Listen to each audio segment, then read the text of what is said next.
அனைவருக்குமே வணக்கம். சற்று முன் கிடைத்திருக்கக்கூடிய ஒரு மிக மிக முக்கியமான செய்தி ஒன்று வெளியாகியுள்ளது.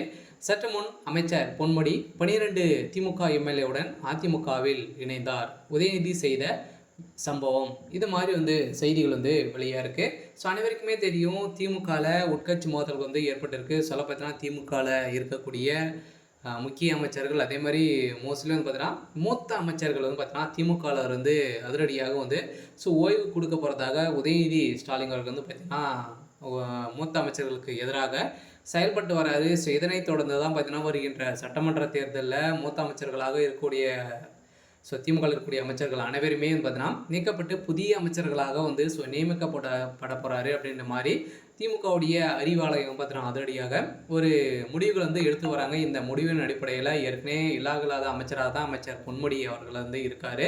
ஸோ அதே மாதிரி தான் பார்த்தீங்கன்னா துரைமுருகன் அவர்களுக்கும் இப்போ ஓய்வு கொடுக்க போகிறதாகவும் ஒரு தகவல் வெளியாகி வருது. ஒரு பக்கம் இருந்தாலுமே இப்போ அமைச்சர் பொன்முடி அவர்கள் பார்த்தீங்கன்னா அதிமுகவில் ஒரு முக்கிய பொறுப்பு கொடுக்க போகிறாரு. எடப்பாடி பழனிசாமி அவர்களுக்கிடையே நெருங்கிய நண்பராக இருக்கார். இதன் அடிப்படையில் தான் இப்போ திமுகவிலிருந்து பார்த்தீங்கன்னா ஒரு 12 எம்எல்ஏக்களுடன் அதிமுகவில் இணைய போகிறாரு அப்படின்ற மாதிரி ஒரு அஃபீஷியலான ஒரு தகவல் கிடைத்திருக்கு. ஸோ இந்த தகவலின் அடிப்படையில் எந்த கட்சி ஒரு மிகப்பெரிய கூட்டணி வைக்குதோ அந்த கட்சி தான் பார்த்தீங்கன்னா 2026 ஒரு மிகப்பெரிய வெற்றிகள் பெறும் அப்படின்றது அனைவருக்குமே தெரியும். ஸோ இதன் அடிப்படையில் தான் இப்போ திமுகவில் உட்கட்சி மோதல்கள் ஏற்பட்டிருக்க சொல்ல பார்த்தீங்கன்னா 2026 உதயநிதியுடைய தலைமையில் தான் பார்த்தீங்கன்னா திமுக களம் இறங்க போகுது. ஸோ இருந்தாலுமே உதயநிதி ஸ்டாலின் அவர்கள் பார்த்தீங்கன்னா முதல் முறையாக போட்டியிட போகிறாரு. சொல்ல திமுக ஆட்சிக்கு வருமா அப்படின்றத ஒரு மிகப்பெரிய கேள்வியாகவே இருக்குது. ஸோ இந்த கேள்வியின் அடிப்படையில் தான் இப்போ அதிரடியாக திமுக இருக்கக்கூடிய மூத்த அமைச்சர்களுக்கெல்லாம் எதிராக உதயநிதி ஸ்டாலின் செயல்பட்டு வர்றாரு அப்படின்ற மாதிரி தகவல் வெளியாக இந்த தகவலை பற்றி முழுமையாக பார்க்கலாம். அதுக்கு முன்னாடி மறக்காமல் நம்முடைய சேனலை சப்ஸ்கிரைப் பண்ணிக்கோங்க. ஸோ இதெல்லாம் பார்த்தீங்கன்னா அமைச்சர் பொன்முடி அவர்கள் ஏற்கனவே இல்லாத அமைச்சராக சொத்து குவிப்பு வழக்கில் வசமாக சிக்கி இவர் பார்த்தீங்கன்னா திமுக நீக்கப்பட்டார்.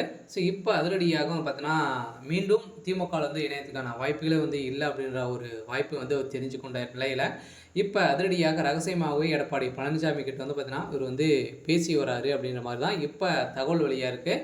ஸோ இந்த தகவலின் அடிப்படையில் தான் இப்போ 12 திமுக எம்எல்ஏக்களுடன் இணைய போகிற சொல்ல பார்த்தீங்கன்னா திமுகவில் ஒரு மிகப்பெரிய அதிர்ச்சியும் பரபரப்பையும் ஏற்படுத்தியிருக்கு. அதே மாதிரி செந்தில் பாலாஜி அவர்களுக்கும் பார்த்தீங்கன்னா ஒரு முக்கிய பொறுப்புகள் இருக்குது அப்படின்ற மாதிரி தான் எடப்பாடி அவர்கள் சொல்லியிருக்காரு. இருந்தாலும் செந்தில் பாலாஜி அவர்களும் அதிமுகவில் இணைய போகிறதாக ஒரு தகவலும் வெளியாக இருக்குது. நிறைய வாய்ப்புகள் இருக்குது. அதிமுக பார்த்திங்கன்னா நிறைய வாய்ப்புகள்லாம் முக்கிய பொறுப்புகள்லாம் கொடுக்க போகிறாரு இவங்களுக்கெல்லாம் பார்த்தீங்கன்னா கொடுக்க போகிறாரு அப்படின்ற மாதிரி இப்போ தகவல் வெளியாக இருக்குது. இந்த தகவலின் அடிப்படையில் தான் திமுக ஒரு மிகப்பெரிய அதிர்ச்சியில் இருக்காங்க.